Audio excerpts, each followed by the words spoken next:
Hey, this is Gizz again, and this time I'm going to show you how to play the rhythm guitar parts on Crucify All The Leaders. So the song actually started with that riff, okay, and the melody that goes with it. So let me explain to you what's going on here. I'm playing C#5 power chord. Lots of fast downstrokes. That's what I prefer to do. You could use alternating strokes, of course. I don't think they're as gutsy. They always sound, they're useful for other things. But for this, I prefer to just do downstrokes.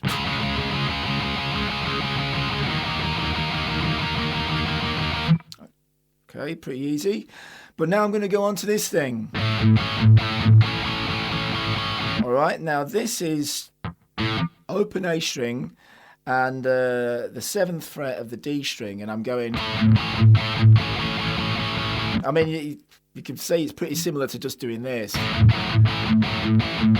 All right, but yeah, I'm going from the 7th fret to the 11th fret.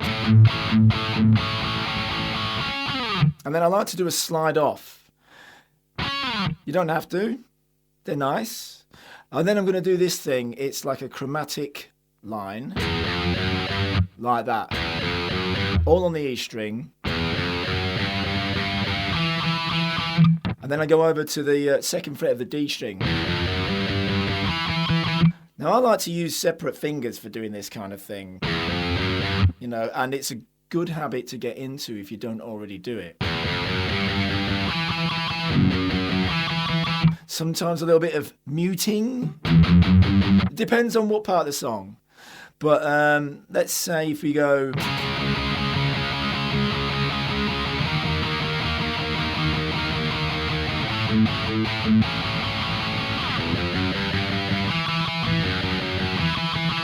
yeah, now when I do this kind of riff again, that one with the droning A string and the 7 to 11 fret, I do this little trick where I kind of, my palm goes up and down. I kind of go from muting to open. Like that. So my hand lifts up for that and then goes back down.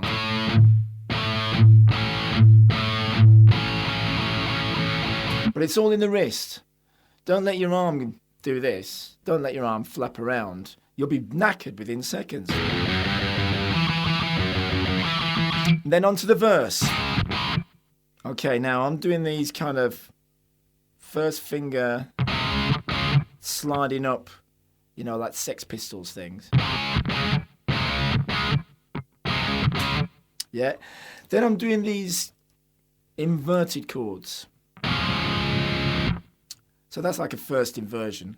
It's basically a slash chord. Okay, that's probably the easiest way of getting to know them. This is C#. All right, so we're at the 4th fret, A string, and I'm playing C#5 power chord. But when I put this as a bass note, I can call it C#/F. Okay, that's probably the easiest way to get to know these chords. Okay, there I'm going F#/F#. I like that sound. It kind of reminds me a little bit of a,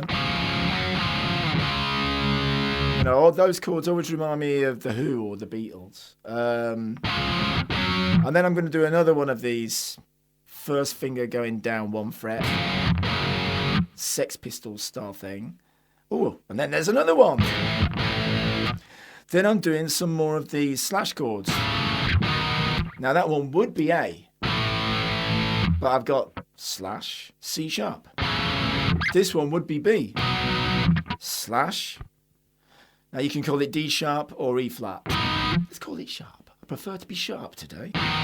Okay, so that's the verse. And all these chords go on these pushed beats.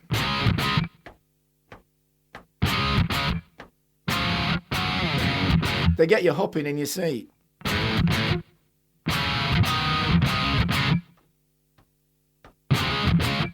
Now, if you're not too sure about how to do these push beats, you've got to try and imagine that this is going on.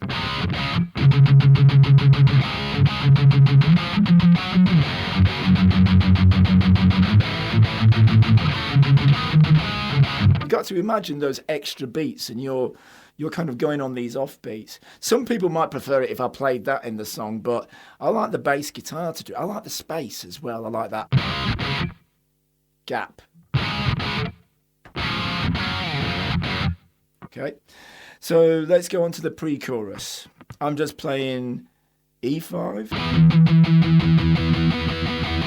C#5. Now, in the song, I actually play this chord, which is like a minor 7. So that would be like C# minor 7.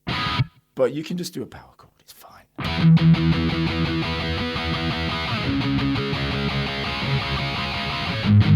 G#5. To a major. I'm going from minor to major. But I don't do that. I don't want it to be that obvious. Just. And then, now that's just a little melody. I'm going 4th fret of the D string, pulling off onto the 3rd fret of the D string, to the 6th fret of the A string, to the C#5 power chord. Then I go into a chorus, so you know this one. But then I'm going into these octaves. You don't have to do these. These are optional extras. This is just like a little melody using octaves. And to play the octave good, you want to use one finger and then, another finger to play the octave higher. I'm using the 1st and the 3rd finger. I can use the 1st and the 4th. That's fine. And but I'm going to try to mute all the other strings. All the other strings are unwanted. I don't want them. So I'm going to use my fingers to mute everything. This finger does a big job. I mean, it's playing that. All that is muted. And then this one, that's also muting as well. It's muting this one at least. The 1st finger's also muting the E string. It's doing a good old job. And then it's sliding up, playing, what's kind of like a major scale, but just going up a little bit higher there, skipping one, back again, and then I kind of echo it, but in a higher key. That kind of thing always reminds me of, the Beatles song 8 Days a Week. It always reminds me of that. Anyway, yeah, going back into our... Okay, so it repeats it.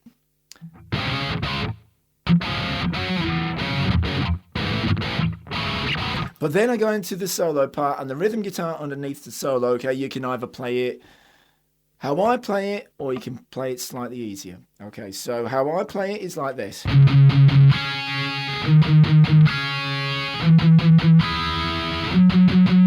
I really like that sound. I like the bass note and the high notes, and then nothing in between. It's a bit, for me, it's like kind of AC/DC.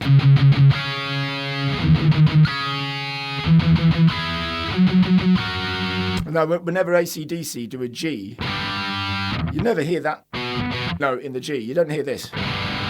You always hear this. So it's similar to that. So I'm playing...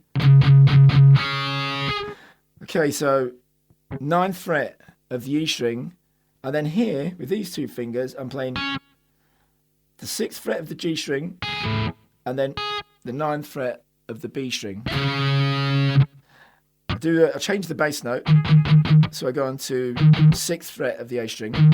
These are the same. And then I bring on E. So this is E, but I'm just playing it in a bit of a kind of, I'm missing one note out. And the same with that, that's F sharp, missing one note out. If you don't want to do it that way, then do it this way. C#5. It could be D sharp, suspended 4th if you want, or C#5 / D sharp. And then that's E, but just 2 fingers like that with a 3rd. Major 3rd. Up to F sharp again, it's just a major 3rd thing. Then after all that stuff,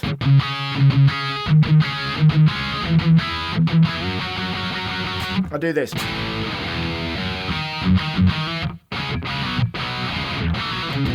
Like that. That is A, E, and then these notes like that. So I'm going from the E string to the D string.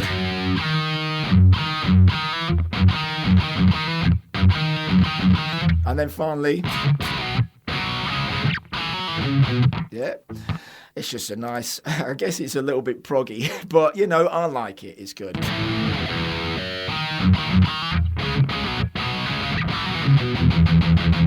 And then I'm into the final pre-chorus. And I like this.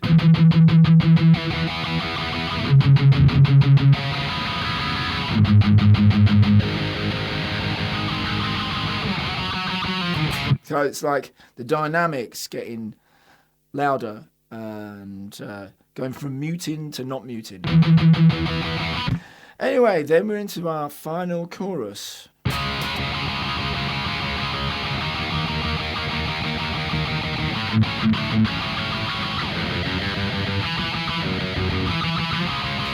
I think I've missed out a gap there. What am I doing?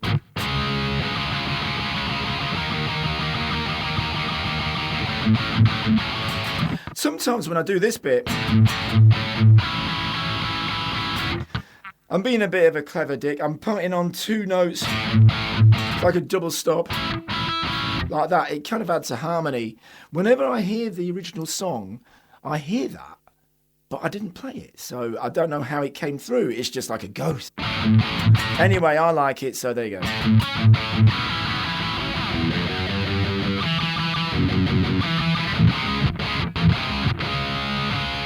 There you go. Now, it's not impossible. It's not too difficult.